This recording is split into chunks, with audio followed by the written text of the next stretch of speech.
So we have studied Raoult's law, है ना. Raoult's law states that partial pressure of each component in a mixture of two liquid is directly proportional to their mole fractions.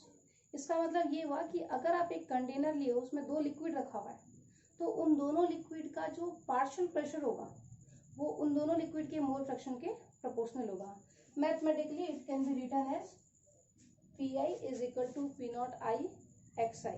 ठीक है, where I is component. जैसे अगर first component की बात कर रहे हैं तो इसको अपन लिख सकते हैं P1 is equal to P naught 1 X1, where P1 is partial pressure, P naught 1 is vapour pressure of pure component and X1 is its mole fraction, है ना. तो अगर आपको किसी भी कंपोनेंट का, वो 2 कंपोनेंट्स, मोर देन 2 कंपोनेंट्स हो सकते हैं, सबके लिए अगर आपको पार्शियल प्रेशर निकालना है तो आप ये चीज देख लो कि यहाँ पर जो पार्शियल प्रेशर है वो मोल फ्रैक्शन के डायरेक्टली प्रोपोर्शनल है. ये आपका राउल्स लॉ था. ठीक है. Now all the solutions are divided into 2 categories, which are ideal solution and non-ideal solution. Ideal solution are the solutions which obeys Raoult's law. Ideal solutions are the solution which obeys Raoult's law over the entire range of concentrations. मतलब अगर आप 2 liquid को mix कर रहे हो तो आप उसका कुछ भी कंपोजिशन लो, 3/4, 2/3, 50/50, 30/70, कुछ भी रेशियो ले रहे हो. ठीक है, वो जो सॉल्यूशन है वो सारे रेशियो में अगर राउल्ट्स लॉ को फॉलो करता है तो आप उस सॉल्यूशन को बोलोगे आइडियल सॉल्यूशन. ठीक है, जो रूल्स फॉलो करता है वो क्या आइडियल है. अब नॉन आइडियल क्या होगा, जो रूल्स फॉलो नहीं करता है. इसका मतलब हम लोग क्या बोलेंगे, which does not obey Raoult's law over the entire range of concentration. मतलब अगर वो किसी पर्टिकुलर कंपोजिशन में फॉलो करता भी है, लेकिन यहाँ पर क्या है, entire range of concentration, concentration की जितनी रेंज है सारे रेंज पे अगर वो क्या कर रहा है, राउल्ट्स लॉ को फॉलो कर रहा है, तब आप उसको क्या बोलोगे, ideal solution. Otherwise it is non ideal solution, है ना. मैथमेटिकली क्या बोल सकते हैं, for ideal solution P1 is not equal to P naught 1 X1, P2 is not equal to, sorry, for ideal solution P1 is equal to P naught 1 X1, P2 is equal to P naught 2 X2 and P total is equal to P naught 1 X1 plus P naught 2 X2. मतलब जो total pressure होगा वो किसके equal होगा, P naught 1 X1 plus P naught 2 X2, जैसा Raoult's law में होता था. मतलब जो आप एक्सपेक्ट करोगे, एक्सपेक्ट कैसे करोगे आप क्या करोगे, आपको P1 नॉट और P2 नॉट दोनों की वैल्यू पता है क्योंकि वो तो कांस्टेंट होता है. X1 और X2 क्योंकि सॉल्यूशन तो आप प्रिपेयर कर रहे हो तो आपको ये पता होगा कि आप कौन कौन सा अमाउंट कितने ले रहे हैं, है ना.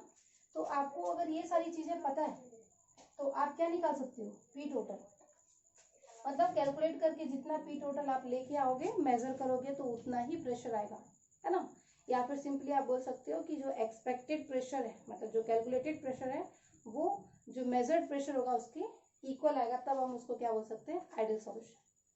नॉन आइडियल सॉल्यूशन में क्या होगा, P1 is not equal to P naught 1 X1 and P2 is not equal to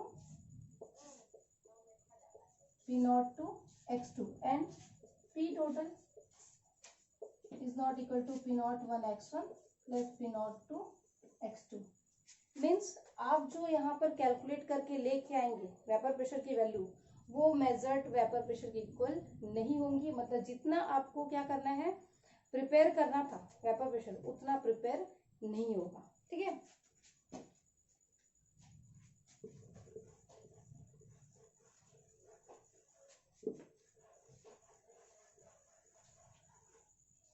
अच्छा, इसमें और भी डिफरेंसेस हैं. आइडियल सॉल्यूशन के लिए change in volume is always equal to 0. Change in volume it means अगर आप 1 लीटर के लिक्विड्स को मिक्स कर रहे हो तो जो सॉल्यूशन बनेगा उसका वॉल्यूम 2 लीटर आएगा. अगर 2 लीटर के ले रहे हो तो सॉल्यूशन का वॉल्यूम आएगा 4 लीटर. मतलब जितने वॉल्यूम ऑफ लिक्विड्स हम लोग ले रहे हैं, सॉल्यूशन उतने वॉल्यूम का ही प्रिपेयर होगा. इसलिए चेंज इन वॉल्यूम की वैल्यू क्या आएगी, 0. नॉन आइडियल सॉल्यूशन में ऐसा नहीं होता. नॉन आइडियल सॉल्यूशन में क्या होगा, del V is not equal to 0. इसका मतलब ये हुआ कि अगर आप 2 लीटर का 2 लिक्विड ले रहे हो तो जो सॉल्यूशन आएगा उसका वॉल्यूम या तो 4 लीटर से ज्यादा होगा या तो 4 लीटर से कम होगा. मतलब लेकिन चेंज इन वॉल्यूम जो है वो 0 के इक्वल नहीं होगा। ठीक है, आप प्रिपेयर कर रहे हो तो या तो ज़्यादा प्रिपेयर हो जाएगा या तो कम प्रिपेयर हो जाएगा। Next is change in enthalpy is also 0 for ideal solution. ठीक है, चेंज इन एंथैल्पी की वैल्यू 0 होगी। इसका मतलब क्या है कि जितने भी बॉन्ड्स आप ब्रेक कर रहे हो तो जितनी एनर्जी लग रही है फॉर्म करने से उतनी ही एनर्जी रिलीज होगी, विच मीन्स जिस बीकर में आप सॉल्यूशन मिक्स कर रहे हो, ठीक है, वो बीकर ना तो गर्म होगा ना तो वो ठंडा होगा। मतलब ये जो प्रोसेस है it is nether exothermic nor endothermic, कुछ भी नहीं हो रहा है वहाँ पे, हीट चेंज ही नहीं हो रहा, मतलब सॉल्यूशन लिए मिक्स किए वहाँ कुछ नहीं हुआ। लेकिन यहाँ पे क्या होगा, change in enthalpy is not equal to 0. Not equal to 0 means either it is positive or it is negative. Positive, if change in enthalpy is positive then it is endothermic process, and if del H is negative it is exothermic process. मतलब non ideal के case में क्या होगा, जब आप solution mix कर रहे हो, जब आप सॉल्यूशन बना रहे हो तो बीकर या तो गर्म हो जाएगा या फिर क्या हो जाएगा, ठंडा हो जाएगा। ठीक है, डिफरेंस समझ में आ गया। For ideal solution vapour pressure of the solution is equal to expected vapour pressure, and for non ideal solution it is not equal to expected vapour pressure.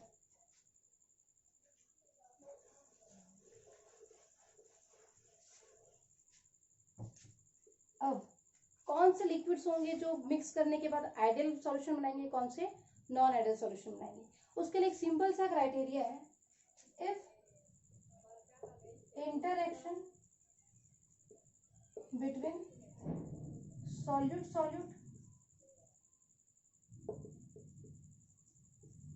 and solvent particle is equal to the interaction between solute and solvent particles। ठीक है, इसका मतलब क्या हुआ कि अगर आप दो लिक्विड ले लो तो फर्स्ट वाले लिक्विड में जैसा इंटरेक्शन था सेकेंड वाले में भी सेम इंटरेक्शन है, और दोनों को मिक्स करने के बाद भी सेम इंटरेक्शन है। ठीक है, तो वहां पर क्या होगा, आइडियल सॉल्यूशन फॉर्म होगा। जैसे suppose we are mixing hexane and heptane, before mixing interaction between hexane molecule is London, interaction between heptane molecules is also London, and after mixing these two liquids the new force will be also London। क्यों, क्योंकि hexane heptane दोनों क्या है, non polar है, mix करने के बाद भी नॉन पोलर होंगी, तो पहले भी लंडन फोर्स था बाद में भी लंडन फोर्स है। मतलब ब्रेक करने के लिए जितनी एनर्जी लग रही थी फॉर्म करने के बाद same amount of energy release होगी। मतलब ना तो एक्स्ट्रा एनर्जी आप दे रहे हो ना तो आप वहां से एक्स्ट्रा एनर्जी रिमूव कर रहे हो, इसीलिए यहाँ पर डेल एच की वैल्यू क्या हो जाती है, 0 हो जाती है। नॉन आइडियल सॉल्यूशन में ऐसा नहीं होता।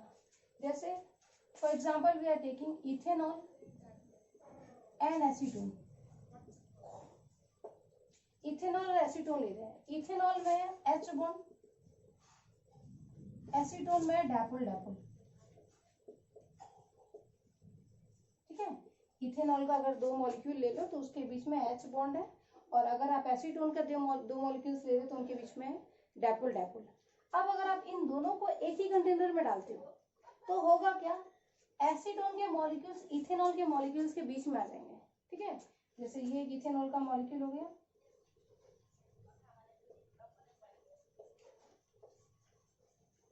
और अगर आप इसमें एसीटोन डाल दो तो एसीटोन बीच में आ जाएगा, तो होगा क्या, इसका H बॉन्ड ब्रेक हो जाएगा, है ना।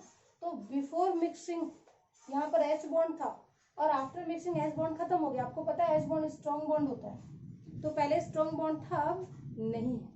इसका मतलब फोर्सेस इक्वल नहीं है between solute solvent and solvent, इसलिए ये क्या बनाएगा, नॉन आइडियल सॉल्यूशन बनाएगा।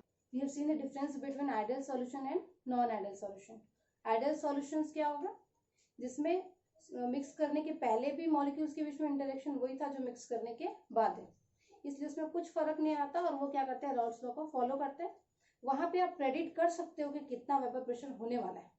लेकिन नॉन आइडियल सॉल्यूशन में क्या होता है, इंटरेक्शन पहले कुछ और था बाद में कुछ और है।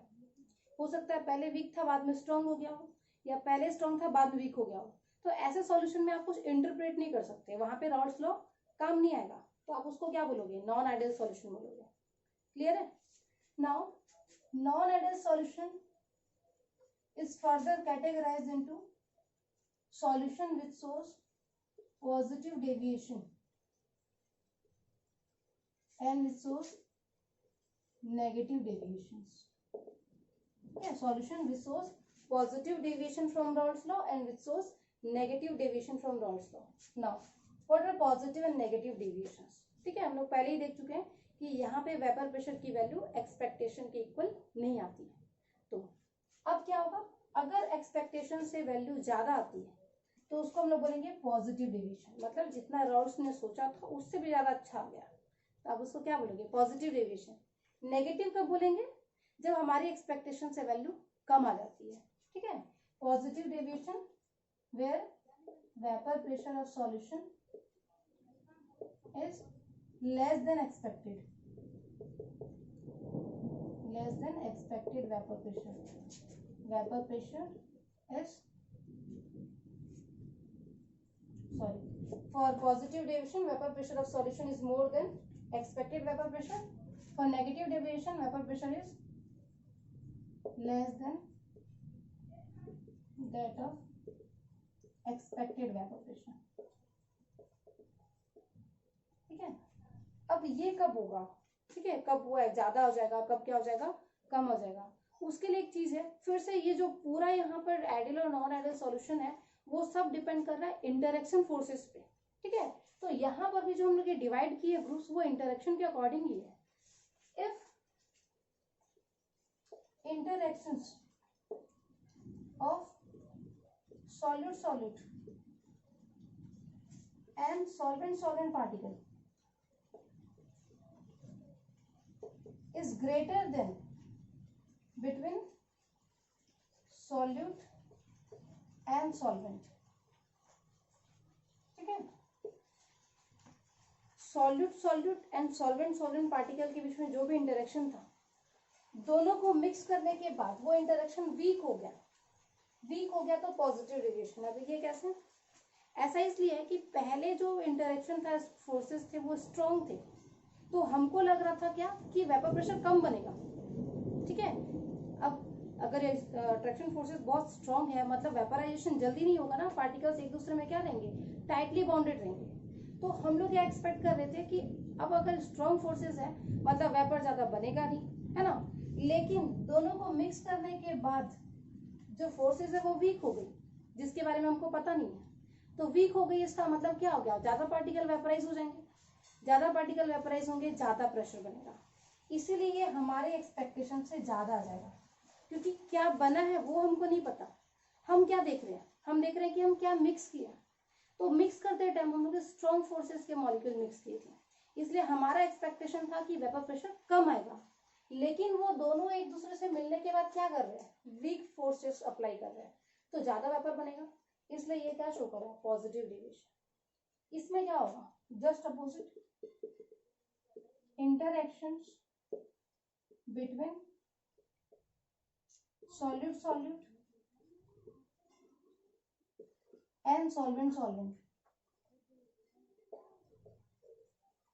is lesser than as compared to interaction between solute and solvent। अब यहाँ पे क्या हो रहा है, यहाँ पे जो हम लोग दो लिक्विड मिक्स कर रहे थे तो दोनों का वेपर प्रेशर कम था, दोनों का जो फोर्सेस था वो क्या था, बहुत कम था, तो हम लोग को लगा फोर्सेस कम है, ज्यादा वेपर बनेंगे, वेपर प्रेशर ज्यादा आएगा, लेकिन दोनों मिक्स होने के बाद क्या कर रहे हैं, और स्ट्रॉन्ग फोर्स बना रहे हैं, मतलब वो जल्दी वेपराइज नहीं होंगे, इसलिए वेपर प्रेशर क्या हो जाएगा, कम हो जाएगा। क्लियर है? सेकेंड केस में मिक्स करने से पहले क्या था, मिक्स करने के पहले बहुत वीक फोर्सेस थे, इसलिए हमको लगा कि वेपर प्रेशर कम बनने वाला है, लेकिन मिक्स करने के बाद क्या हो गया, यहाँ पे स्ट्रॉन्ग फोर्सेस हो गए। ठीक है, तो वेपर प्रेशर यहाँ पर कम बनेगा, इसलिए ये क्या है, नेगेटिव डेविएशन है, ये क्या है, पॉजिटिव डेविएशन है। अब पॉजिटिव डेविएशन में सारी चीजें पॉजिटिव होंगी। ठीक है, जैसे इसका डेल भी पॉजिटिव होगा, चेंज इन वॉल्यूम पॉजिटिव है, पॉजिटिव मतलब ज्यादा, अगर आप 2 लीटर मिला रहे हो तो वो मिक्स करने के बाद 4 लीटर से हमेशा ज़्यादा ही आएगा।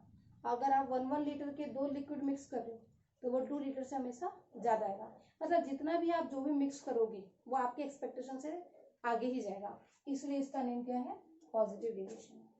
चेंज इन एंथैल्पी, ये भी पॉजिटिव है, मतलब जो यहाँ पर ये जो प्रोसेस होगा वो कैसा होगा, वो एंडोथर्मिक होगा। जो प्रोसेस होगा वो क्या होगा, एंडोथर्मिक होगा। नेगेटिव डेविएशन में क्या होगा, नेगेटिव डेविएशन में सारी चीजें नेगेटिव होंगी। चेंज इन वॉल्यूम यहाँ पे नेगेटिव है। Change in volume is negative, which means if we are mixing 2 liquids of 1 litre each, ठीक है, तो मिक्स करने के बाद जो सॉल्यूशन बनेगा उसका वॉल्यूम हमेशा 2 लीटर से क्या होगा, कम आएगा। अगर 2 का मिक्स कर रहे हो तो सॉल्यूशन का वॉल्यूम 4 से हमेशा कम ही आएगा। Del H is also negative, which means process is exothermic, ठीक है, यहाँ पे प्रोसेस क्या हो जाएगा, एक्सोथर्मिक होगा। अब यहाँ पर एक चीज देख लो, एंडोथर्मिक है, इसका मतलब अगर आप 2 लिक्विड को एक बीकर में मिक्स कर रहे हो तो बीकर क्या हो जाएगा, ठंडा हो जाएगा। मतलब अगर बीकर को टच करके देखोगे तो आपको कोल्ड फील होगा। यहाँ पे आपको कैसा लगेगा, जो बीकर है वो कैसा हो जाएगा, हॉट हो जाएगा। तो कभी कभी क्वेश्चन में ऐसा पूछ लेता है कि अगर कोल्ड हो रहा है तो कौन सा प्रोसेस है वो, कौन सा सॉल्यूशन होगा, वो solution which shows positive deviation, और अगर हॉट है तो वो कौन सा होगा, which shows negative deviation. Example दे लो, जैसे अगर आप मिक्स कर रहे हो इथेनॉल एंड वाटर, याद रखना इसमें इंटरेक्शन फोर्सेस बाद में वीक होती है, इसीलिए वो पॉजिटिव हो जाता है, उसमें बाद में जाके स्ट्रॉन्ग हो जाती है। तो ये इन दोनों में एच बॉन्ड होता है, लेकिन मिक्स करने के बाद दोनों एक दूसरे के एच बॉन्ड को डिस्टर्ब कर देते हैं।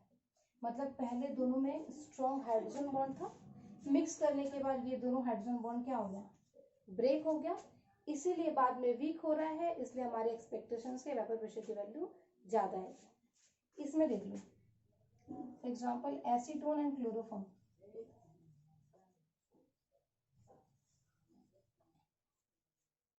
ठीक है, यहाँ पर क्या होता है, यहाँ पर होगा पहले जो है वो कैसी रहेंगी, यहाँ पर पहले वीक रहेंगे और बाद में जाके क्या हो जाएंगे, स्ट्रॉन्ग हो जाएंगे, ठीक है।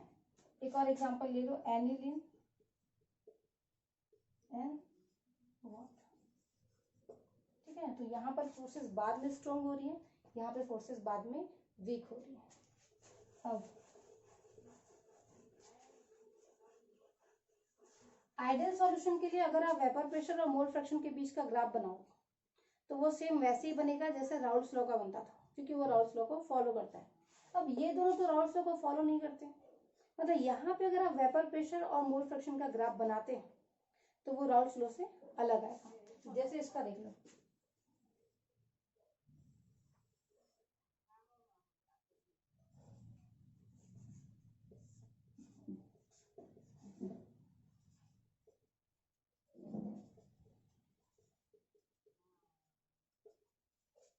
राउल्स लॉ का ग्राफ कुछ ऐसा था।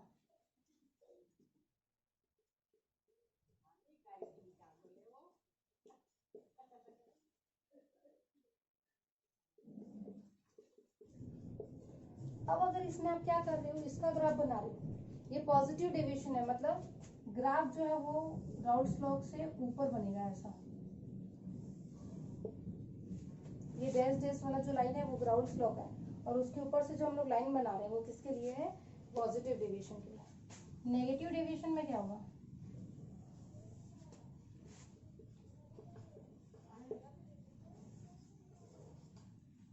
इसमें ग्राफ ऐसा बनता था राउल्स लॉ में,